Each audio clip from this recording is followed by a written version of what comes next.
Hi, it's me, MC of Healthy by George. I come to you every Sunday and Friday. And today, I hope you'll think about subscribing. I'd love to see you here. But today I'm going to talk about my journey towards hip surgery after losing 50 pounds for my left hip replacement that's coming. I'm 2 days away. I'm coming to you on Sunday. Please think about subscribing. I'd love to share with you this wonderful journey of health and wellness as we get older. So, today I'm talking about the whole process of preparing for my hip surgery that's going to happen the day after Memorial Day. And I can't tell you that I'm not anxious. I am, because the first hip replacement I had in 2017 was rough. But this time, what I'm really doing is doing some sound therapy, doing self hypnosis using the tool that I've created. I start the research with patients in mid June and really just envisioning myself having the most positive outcome. And it's helped me with some of the stress, but I have to tell you, I did have a little breakdown 2 days ago.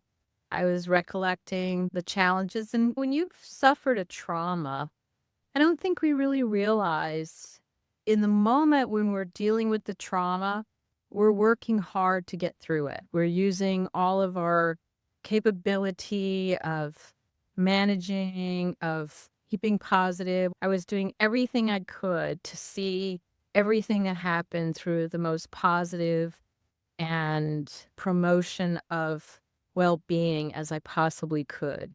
But now, as I reflect back on what occurred, I really realize how truly traumatic the experience was. And so, when I was reflecting on it, it really gave me a moment there where it was very upsetting. And I think it was good for me to let this go.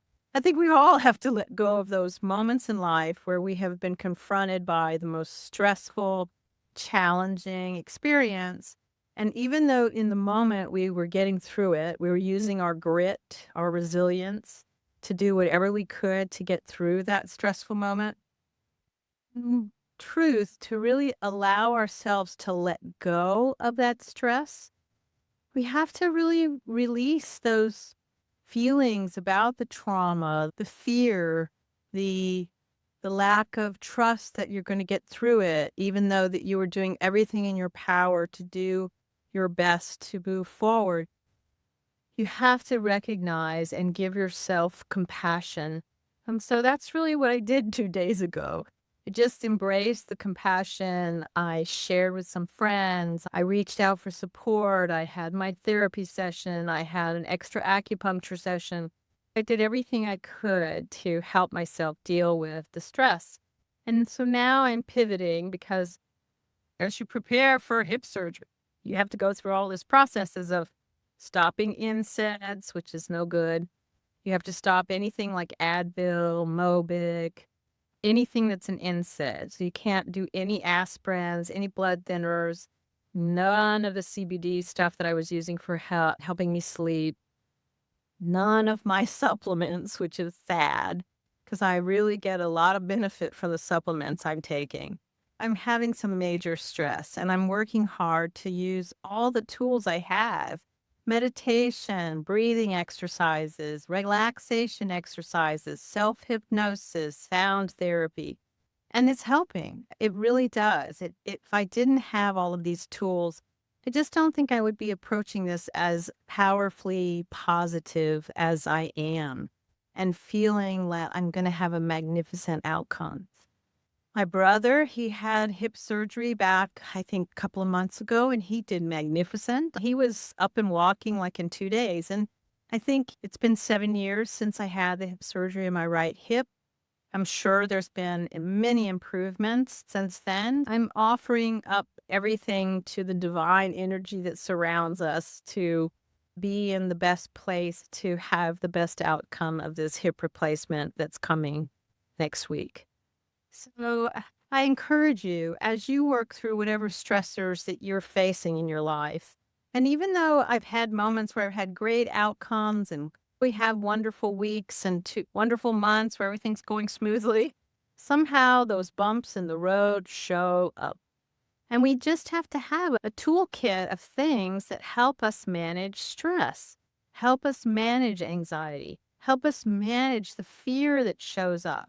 And things in our world right now, when we turn on the news or we look at the prices in the grocery store or we hear some of the issues that are happening around our economy, it increases our fear, it increases our stress. And so, how do we deal with that? I was on a podcast, I was doing a recording several weeks ago, and the one woman asked me about that. And I said, I believe very strongly with improv therapy. I really recommend if you ever get the chance to take improv to do it because it teaches you that if a door closes, a window shuts, and you seem like you're in a room that you can't get out, you can create a trap door and find your way to another place.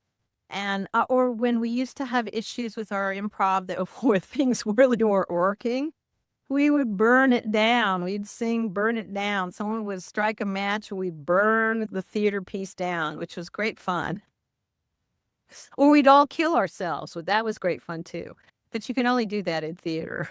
I don't think we can really truly do that in life. I think looking for the trap door is the key. And sometimes it's not apparent where the opportunity is in the situation that is a struggle. To be curious for the opportunity in all of our challenges is the key in engagement, in my opinion, is how can we look for and be curious about where is the opportunity in what I'm facing that is so difficult or so challenging.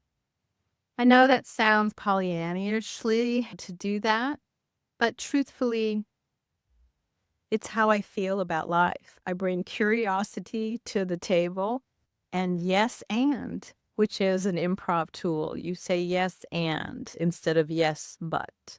And I love this approach. And it's really given me a wonderful process. It doesn't always work. Yes, we have to keep ourselves curious. Yes, and sometimes gets me into troubles. But I look for the trap door. How are you looking for your trap door and your challenges? Are you struggling with something, or there are things in your life about your body, your well-being, getting older? What are you doing next? I think that these are all questions that we face as we approach our older years. And I know that I'm approaching those older years. And so I'm constantly thinking about issues that really when I was younger, I didn't think about these things at all. Who thinks about healthcare proxies? Who thinks about wills and living wills or all of those things? And yet, as we get older and we're dealing with parents that are aging or challenges that have happened with parents or in-laws, or even my dear partner, he called me tonight and said a dear friend of his passed. And it was such a shock because he's not a very old person. He's just in his mid 40s, but he was struggling, I think, with pneumonia. We never know what's coming around the corner, but I do know this. If we keep ourselves curious, we keep ourselves looking for opportunity in the challenging moments, that we will find something that gives us peace. Could be prayer. I know prayer and doing some kind of a ritual practice for the divine, the Holy Spirit, whatever you are believing is the great energy that created this world, our humanness, these beautiful experiences in nature, that if we keep ourselves engaged in that curiosity, that really leads us to wherever we need to be going. I know that it's my principles, that's my value. So where is life taking you? Let's join this process together so that we're doing so with the most healing, positive, encouraging method for ourselves and for others. So be my friends. We have this one precious life. Let's live it to the fullest, well into our much older years where we can function and think and do whatever it is that we want to be doing in our life. Check me out every Sunday and Friday. Think about subscribing. I'd love to see you here and join me in this process of aging gracefully, of learning more about how to be as strong and as fit, both mentally and physically. I'll see you next time. Bye-bye. So thank you so much for joining me at Healthy by George. I hope you found the information inspiring and that it encourages you on your wellness journey. Because remember, your body, your well-being are a most precious gift, and every tiny action taken daily can make a huge difference. I hope the information here is educational purposes and is not meant to replace your medical care. See your doctor and talk about what works for you. If you enjoyed today's content, don't forget to give it a thumbs up and subscribe to my channel. Your support means the world to me, and it helps me continuing creating content that inspires and empowers you to live your best life. Goodbye for now, and join me again at the next Healthy by George.